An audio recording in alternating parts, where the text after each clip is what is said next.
Marrakesh is known as the Red City, a name that is more than just a poetic description. It is a geological and historical truth woven into the very fabric of its identity. The city's distinctive and pervasive ochre hue originates from tabia, a traditional rammed earth mixture crafted from the iron-rich clay of the surrounding Haouz plains, a gift from the land itself.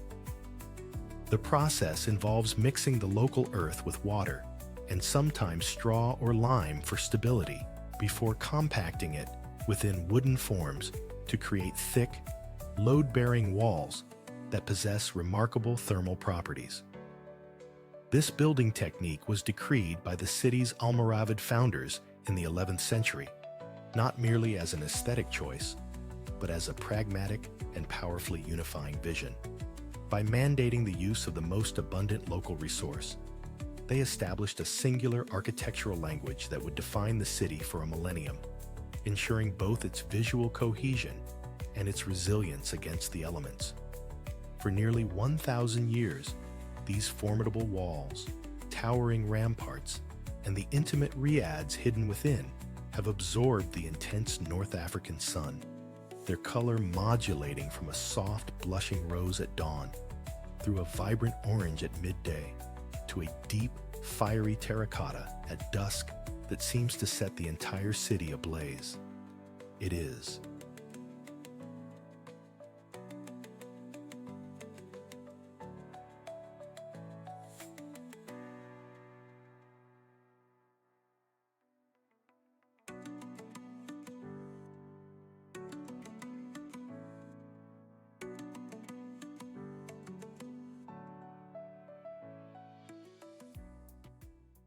To understand Surakarta, one must first appreciate its duality, a city born from a profound division. The year was 1755, when the once mighty Mataram Sultanate was formally cleaved in two by the Treaty of Gyanti, giving rise to the rival royal courts of Surakarta and its neighbor, Yogyakarta. This historic schism is not a relic confined to textbooks. It is etched into the very soul of the city, embodied by its two distinct palaces, the Kasunanan Kraton, the seat of the primary royal line, and the Mangkunagaran, home to a secondary but fiercely independent noble house. This legacy of courtly patronage and competition fostered an unparalleled refinement in the arts, from the intricate, philosophical patterns of its batik to the hypnotic, layered melodies of its gamelan orchestras. Surakarta, therefore, is more than a destination. It is a living chronicle of Javanese identity, a place where the delicate balance of power and the pursuit of cultural perfection continue to resonate through its quiet, elegant streets.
Long before the first nightclub opened its doors, Ibiza's identity was being written into the very soil beneath our feet. The island's famously distinctive, rust-colored earth is no mere geological accident. For thousands of years, the fallen needles of the ubiquitous Aleppo pine have slowly decomposed, releasing tannins that chemically stain the iron-rich clay, a deep terracotta red. This natural alchemy is so fundamental to the landscape that the ancient Greeks, observing the dense forests, knew this archipelago not as the Balearics, but as the Pityusic Islands, the islands of pine trees. You can see this living history everywhere, from the freshly plowed fields of the Central Plain that glow like embers at sunset, to the dusty tracks winding towards a secluded cove. This crimson foundation is a quiet, constant reminder of the island's enduring character, a deep, earthy pulse that beats steadily beneath the transient rhythms of a modern summer, grounding it in a natural heritage that predates any human chronicle.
Girona rises from the confluence of four rivers, a stone sentinel that has guarded this vital Catalan crossroad for more than 2,000 years. Its story is not one of gentle, uninterrupted growth, but of relentless, hard-won defense. The city bears the moniker, the City of 1,000 Sieges, a title earned through centuries of conflict where its strategic position made it a prize to be fought for by everyone from Roman legions to Napoleonic armies. One can read this brutal history in the very fabric of the Forza Vella, the primitive fortress. Its foundations are Roman, but its formidable Carolingian walls, expanded and reinforced over a millennium, tell a layered tale of survival. The most legendary chapter was written in 1809, when the city's defenders withstood a brutal 7-month siege against Napoleon's Grand Army, earning its people the title of the Immortals. To walk these narrow, winding lanes today, beneath the silent watch of the cathedral, is to feel that profound resilience. It's a quiet strength, embedded deep within the ancient stones, a living testament to a city that has simply refused to fall.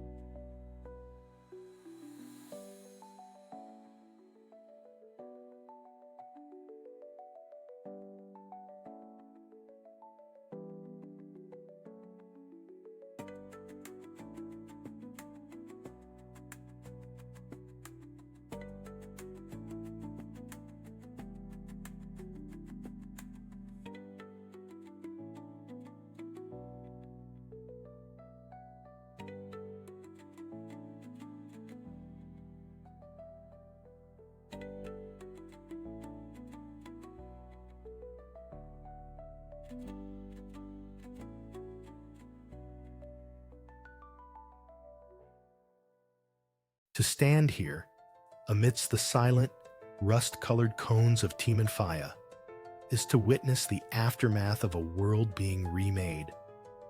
What appears as a static, almost lunar desolation was, in fact, born from one of the longest and most dramatic volcanic episodes in recorded history.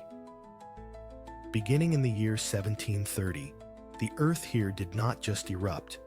It tore open relentlessly for 6 straight years. Over 100 new volcanoes burst forth, burying more than a quarter of the island and 11 villages under a sea of basalt and ash. Yet this apocalypse was also a genesis. The thick layer of black volcanic gravel, or picon, which suffocated the old fertile land, proved to be a miraculous sponge, capturing the scant Atlantic dew. This accidental innovation allowed for a unique form of agriculture to emerge, one that coaxes life from a landscape that seems to promise none. Lanzarote is not a ruin. It is a testament, written in fire and stone, to the profound and patient resilience of both land and life.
The sheer granite monolith that so dramatically defines the Squamish skyline, the Stiwamus Chief, is profoundly more than a mere mountain.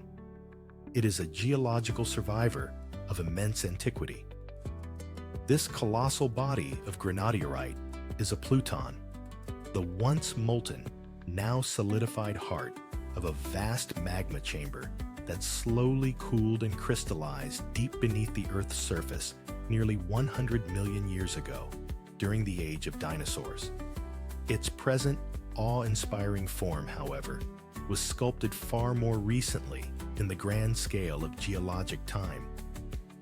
As the colossal glaciers of the last ice age retreated from this valley some 17,000 years ago, their unimaginable weight and grinding force scraped, scoured, and plucked away the surrounding layers of softer, less durable rock.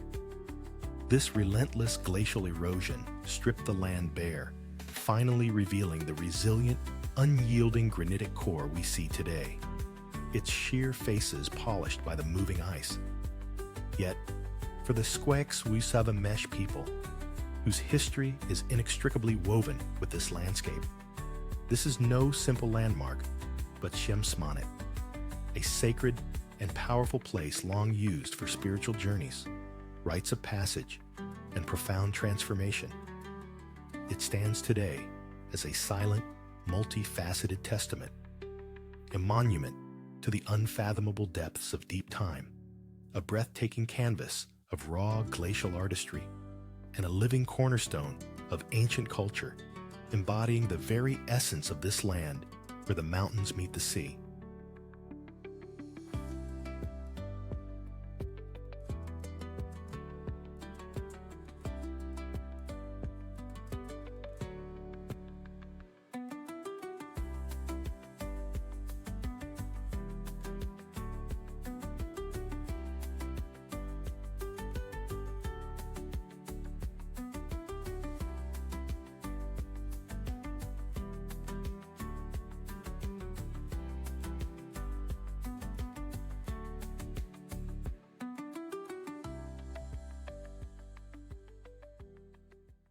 Perugia does not simply rest upon its Umbrian hill. It commands it, a stone-clad acropolis surveying the green heart of Italy. But to truly understand this city, one must look down into the foundations of its power. Beneath the bustling Piazza Italia lies a buried truth, a ghost city sealed in time. In the year 1540, following a bitter rebellion over a salt tax, a vengeful Pope Paul III decided to break the city's spirit. His instrument was the Rocca Paolina, a colossal fortress built not just beside the old town, but directly on top of its most vibrant medieval quarter. Entire streets, the homes of the noble Baglioni family, and 7 churches were consumed, becoming the literal foundations for papal dominance. To walk here now is a surreal experience. Modern escalators carve a path through this subterranean world, gliding past ancient archways and shadowed vaults. It is a constant, visceral reminder that in Perugia, history is not a distant chapter. It is the very ground beneath your feet, a layered testament to power, defiance, and the slow, inexorable reclamation of a city's soul.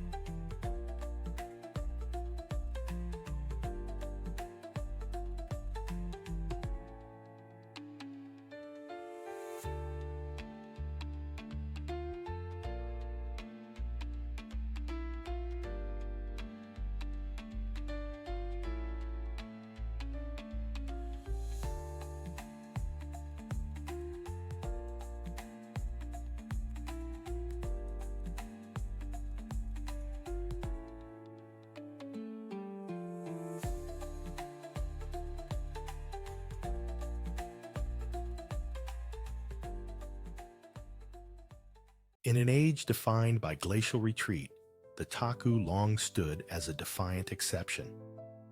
For nearly a century, while its neighbors on the Juneau icefield receded, this colossal river of ice relentlessly advanced. It is the thickest known alpine glacier on Earth, a solid mass of compressed history reaching a staggering depth of nearly 1 mile, or over 1,400 meters. Its forward march was possible because the glacier essentially built its own defense, pushing up a massive submarine moraine, a shoal of sediment that insulated its terminus from the warming ocean waters. That raw power is still etched into the landscape, visible in the sheer, unyielding face of the ice that once scoured this valley. But the balance has now shifted.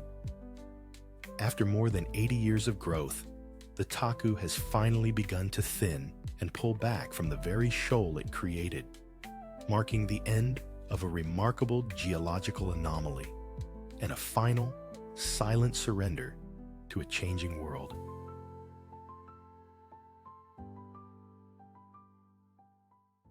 To the untrained eye, the emerald terraces cascading down Ubud's ravines appear as a masterpiece of landscape gardening, a purely aesthetic triumph. But this is the visible expression of a far more profound system, a communal irrigation network known as the Subak, which dates back to the 9th century. Water, sourced from volcanic crater lakes and mountain springs, is meticulously guided through a web of canals and tunnels, its flow governed not by a central authority, but by the democratic consensus of farmers organized around water temples. This entire cultural landscape is a UNESCO World Heritage Site, a testament to a 1,000-year-old understanding that water is a divine gift to be shared. It's a living embodiment of the Balinese philosophy of Trihita Karana, the 3 causes of well-being, a sacred and functional harmony between the human world, the realm of the spirit, and the natural environment. Here, the land itself is a living prayer, continuously sculpted by a deep, generational wisdom.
At first glance, Lake Natron appears as a vast, fractured mirror, its surface painted in surreal shades of crimson and pink.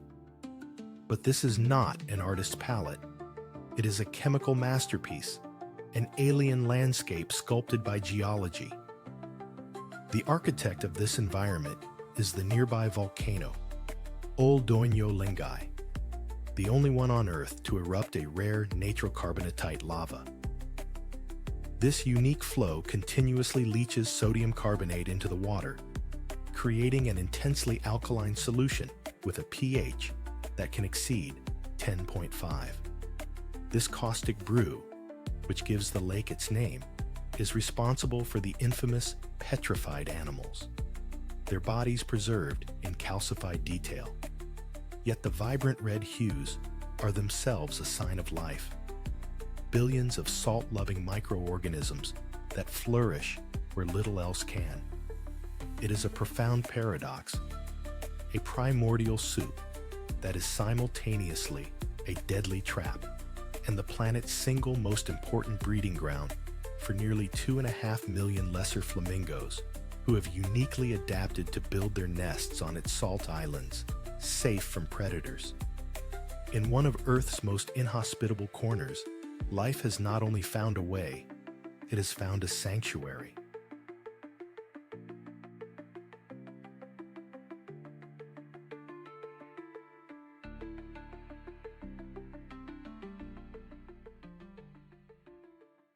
The key to deciphering this labyrinth of water and stone is hidden within its name. Hades is a word inherited from the indigenous Taino people, meaning hilly land, a simple yet profoundly accurate description of this rare Caribbean karst landscape. These verdant hummocks, some rising more than 100 feet from the placid bay, are not volcanic peaks, but the weathered remnants of a vast coral reef from the Miocene epoch, tectonically lifted from the ocean floor millions of years ago. For countless millennia, the patient, acidic quality of tropical rainfall has dissolved the porous limestone, sculpting these distinctive mogotes and carving out a subterranean network of more than 150 documented caves. It is a powerful testament to the unhurried collaboration of geology and climate. The same slow, persistent process that shaped this otherworldly terrain also created the very shelters where the Taino would later leave their indelible pictographs, turning geological time into a sacred human record written on stone.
Munich's identity is often defined by its grand squares and Baroque halls, but its true pulse is found along the banks of the Isar River. The city's very name, München, translates to "by the monks," a reference to the Benedictine settlement founded here in the 8th century, strategically positioned to control a toll bridge over these waters. Yet today, a different kind of devotion unfolds on a tributary just meters away. Here, at the Isbachwelle, a man-made standing wave has become a world-renowned pilgrimage site for urban surfers. For over 40 years, regardless of season, they queue patiently, wetsuit-clad acolytes waiting their turn to ride the churning, glacial-fed current. This juxtaposition, the ancient monastic crossing and the modern spectacle of surfing, reveals the city's core truth. Munich is not a place frozen in its celebrated past. It is a landscape where history and the present flow together, shaped by the same powerful, life-giving artery that first drew its founders more than 1,200 years ago.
Here at the easternmost tip of the Samana Peninsula, where the road ends and the Atlantic begins, Las Galeras exists in a state of beautiful isolation. This coastline, however, was not always a peaceful retreat. It was here, in the year 1493, that the first documented violent resistance by indigenous Americans against European explorers took place. A clash of worlds that would echo through centuries.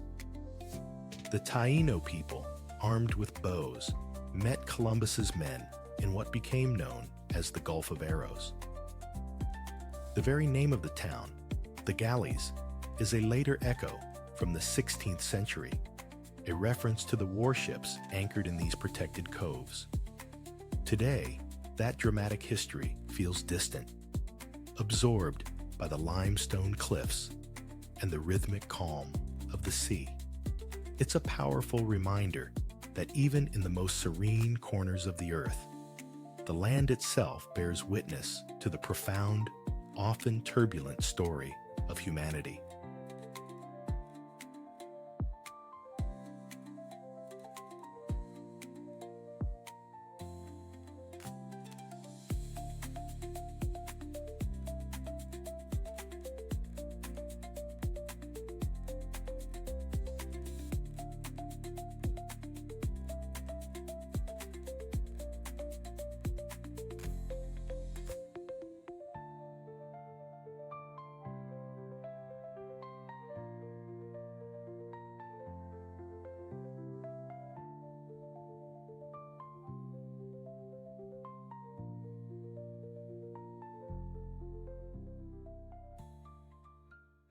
The deepwater port of La Romana is more than just a gateway to the Caribbean. It is the city's very heart, the reason for its existence. Its name, the Roman, doesn't evoke ancient legions, but something far more mercantile. A large Roman-style balance scale that once stood here, meticulously weighing the bounty of the surrounding plantations. This was the engine room of the Dominican sugar trade, a history cemented in 1917 when the South Puerto Rico Sugar Company constructed one of the largest mills in the world. The city quite literally grew up around it, its grid-like streets a testament to a place built with purpose, not by chance. Today, as colossal cruise ships navigate the mouth of the Rio Dulce, you can still feel that legacy. The air carries a faint sweet scent, a ghost of the raw sugarcane that was once weighed, processed, and shipped from this very spot, transforming a quiet coastal corner into an industrial powerhouse. La Romana is a city forged by a single commodity, a place where every current and every street corner tells a story of global trade and the immense power of a simple crop to shape a nation's destiny.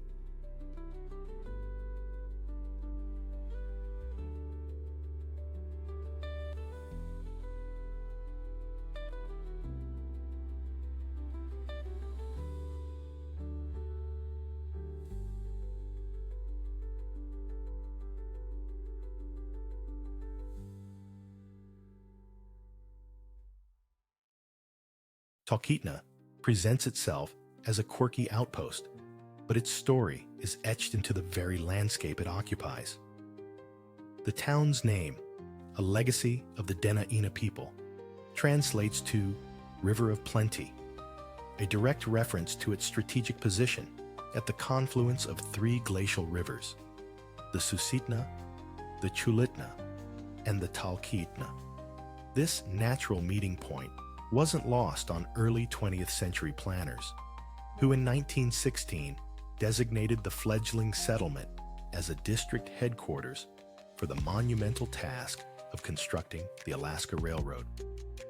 This decision transformed it from a simple trading post into a vital logistical hub, a place built not on gold rush fever, but on the measured, steel-driven ambition of connecting the interior to the coast. Today, as mountaineers gather here before challenging the towering peaks of the Alaska Range, they walk streets laid out over a century ago for a different kind of pioneer. The town remains what it has always been, a threshold, a last stop where the managed world gives way to the immense, untamed wilderness beyond.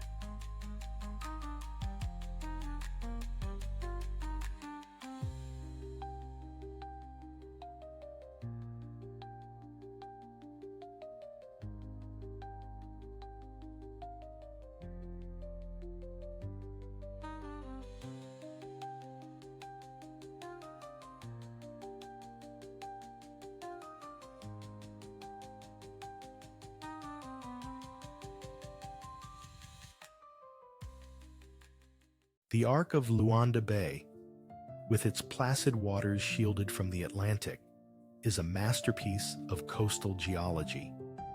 What many assume to be a protective island is in fact the Ilha do Cabo, a narrow 7-kilometer sand spit, painstakingly deposited over millennia by the north-flowing Benguela Current. It was this natural breakwater that formed the perfect deep-water anchorage, a strategic prize recognized by Portuguese explorers in the 16th century. For nearly 400 years, this tranquil bay became a central artery for an empire and, more somberly, one of the largest ports in the transatlantic slave trade, a place of profound and painful departure. Now, as you gaze across the water, the modern skyline of the marginal promenade rises in stark contrast, its glass towers reflecting a city constantly reshaping itself upon a shore whose history is as deep and immutable as the ocean currents that first formed it.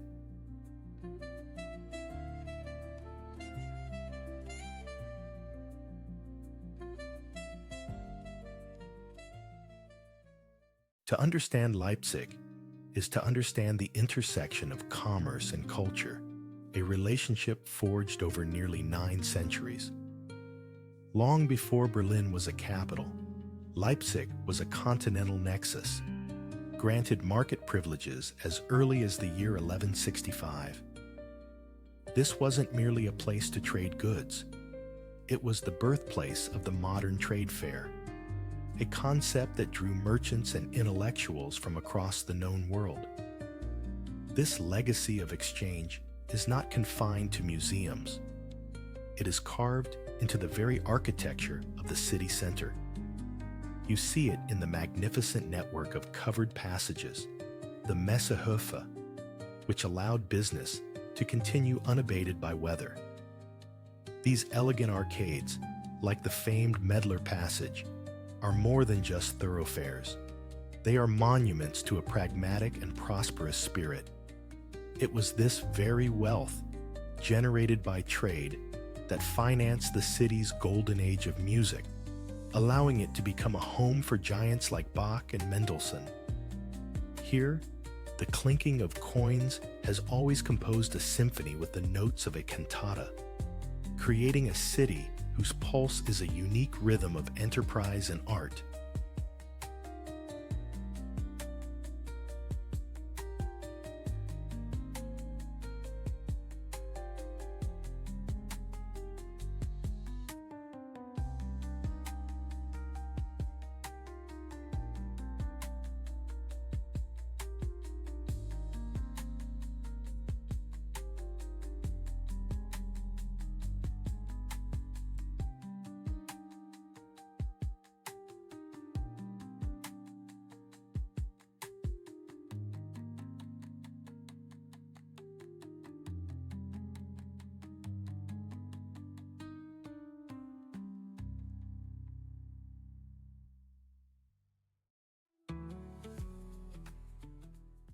Long before the Andes rose or the Amazon took shape, this landscape was already ancient.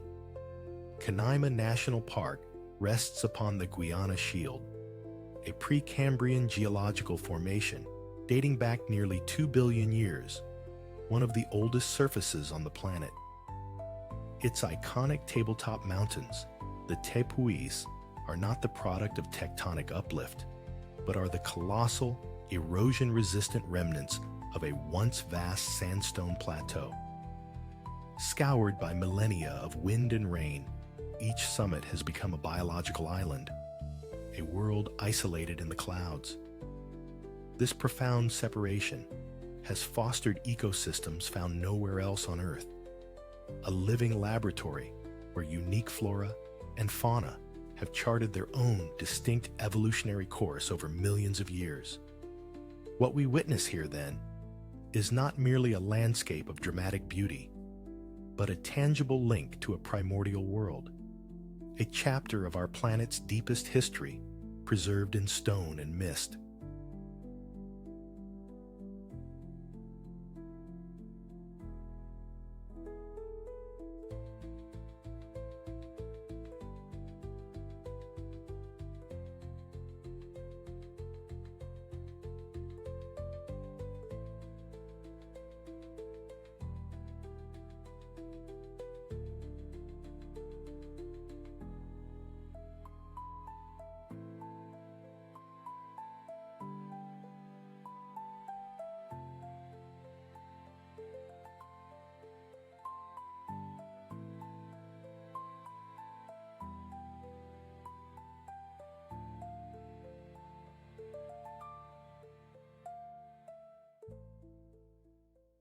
To the modern eye, Zaanse Schans appears as a perfectly preserved portrait of a bygone Netherlands.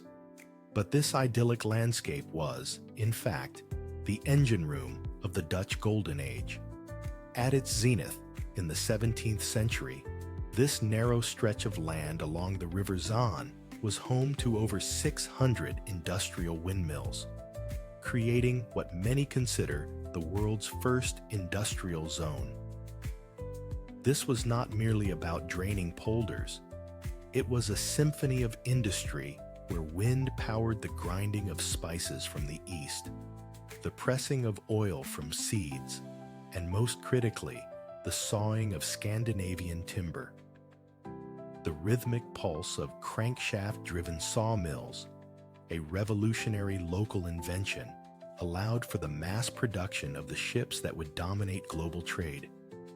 Even the iconic deep green paint that adorns the wooden houses, a color known as Zaanse Groen, is a legacy of this era.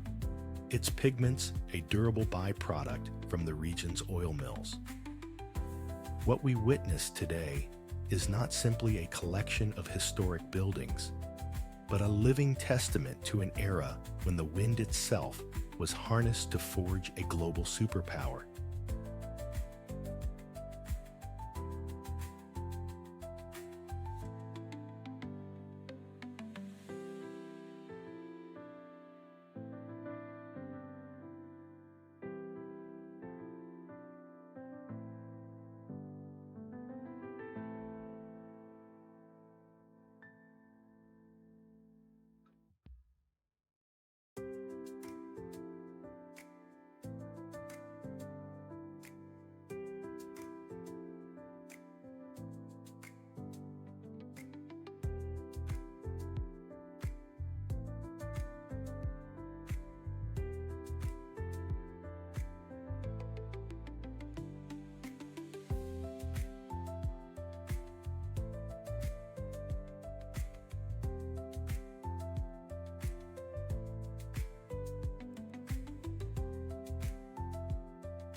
To gaze upon Lake Toba is to witness a tranquility that belies one of the most violent events in our planet's recent history.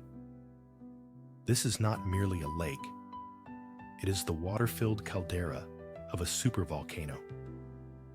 Approximately 75,000 years ago, the Toba supereruption, the largest known explosive eruption in the last 25 million years, expelled nearly 3,000 cubic kilometers of rock and ash into the atmosphere, triggering a volcanic winter that may have dramatically altered the course of human evolution.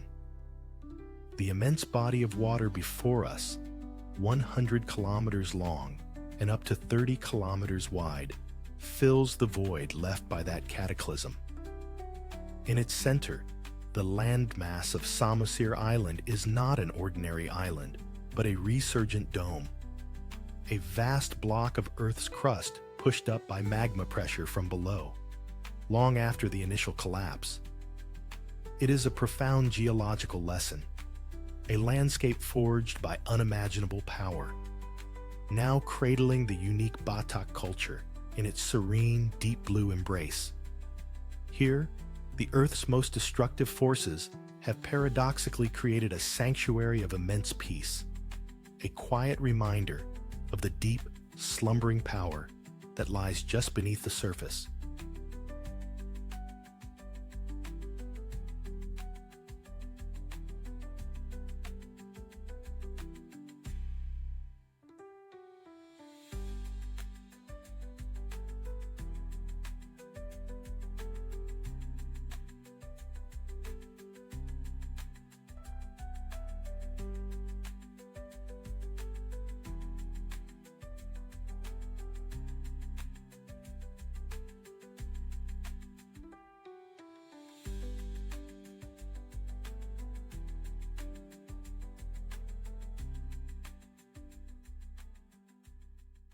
Stretching across nearly 17 million acres of southeast Alaska, the Tongass is less a single forest and more a living remnant of a world shaped by ice.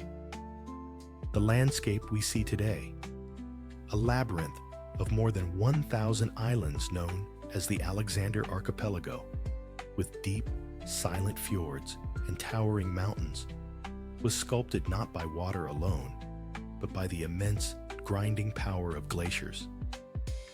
As the last ice age waned, these colossal rivers of ice retreated, carving the very channels that now guide the world's richest salmon runs to their spawning grounds. This annual pulse of life, a gift from the sea, nourishes the entire ecosystem, from the iconic brown bears to the roots of the ancient moss-draped cedars.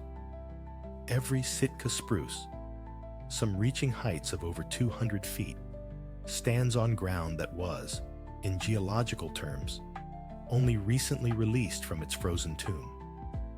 It's a profound realization that this vibrant, breathing world is a direct inheritance from a colossal past, a testament to the planet's relentless, powerful cycle of destruction and renewal.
Volterra presents itself as an immutable fortress, a city of stone commanding the Tuscan hills with an ancient, unyielding authority passed down from its Etruscan founders. But to truly understand this place, one must look over its edge. Here, the landscape falls away into the Balls, vast, crumbling chasms that tell a story of profound geological fragility. This entire ridge is a remnant of the Pliocene seabed, a volatile legacy of sand and clay that is constantly surrendering to erosion. For more than 2,500 years, this process has been Volterra's silent adversary, swallowing entire necropolises rich with Etruscan dead, consuming 7th century churches, and pulling the very ground from beneath its fortifications. To walk these streets is therefore to feel a unique tension, the weight of enduring history built upon a foundation that is actively, visibly being taken away. It is a city defined not just by what its people have built, but by what the earth itself relentlessly reclaims.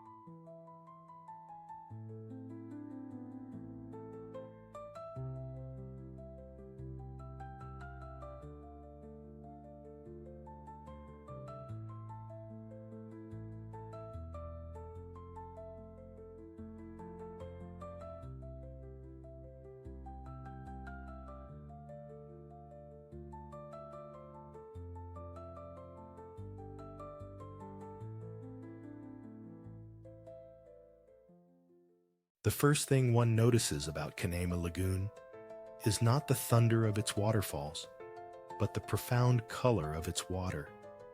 A deep, clear amber, like perfectly steeped tea. This rich hue is not from silt or mud, but from tannins, organic compounds leached from millennia of decaying vegetation in the surrounding forests, a natural stain that speaks to the purity of its source. 7 distinct waterfalls, known collectively as Salto Hacha, cascade over ledges of jasper and feed this vast basin. On the far shore, the iconic silhouettes of 3 tepuis, the tabletop mountains the local Pemen people believe to be the home of spirits, stand as sentinels against the horizon. Their sheer cliffs, sculpted over 2 billion years, shed the fine, pink-hued quartz that forms the lagoon's soft beaches. To stand here is to witness a conversation between water and rock that began before the dawn of complex life. It is a landscape that doesn't just exist in the present, but actively tells the story of deep time, a living geological record written in water, stone, and light. To truly understand Caracas, one must first understand its geography, a city not built by the sea, but in defiance of it. Tucked away in a narrow valley, some 900 meters above the coast, its very existence is defined by the colossal mountain range that walls it off from the Caribbean.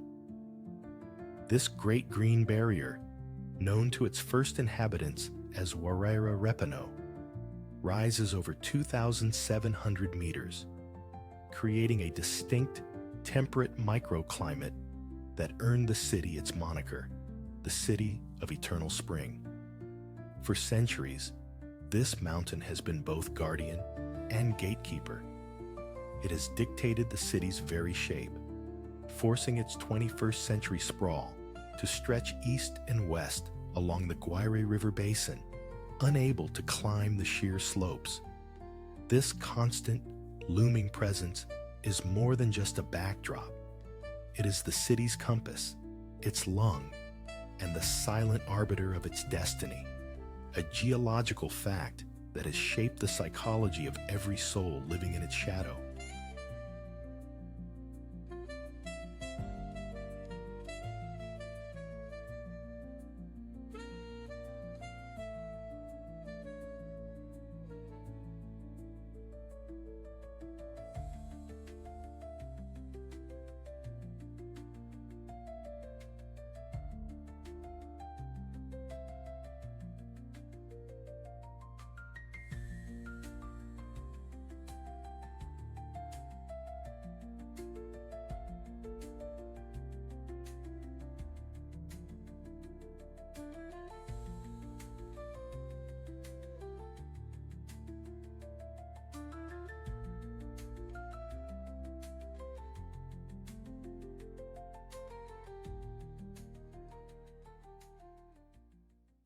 undulating hills of the Langi appear almost sculpted, a sea of vines rolling towards the horizon under the watch of ancient hilltop towns.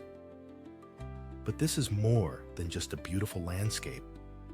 It's a geological story told in soil and stone.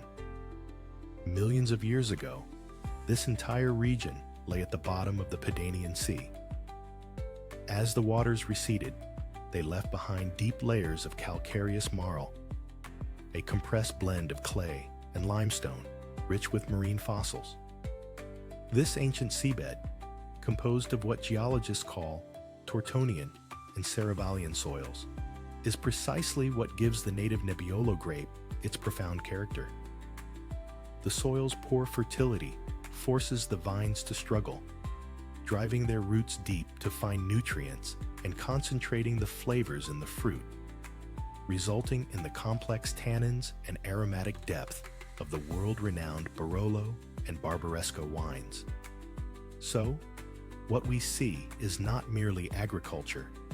It is a dialogue between the present and a deep, aquatic past.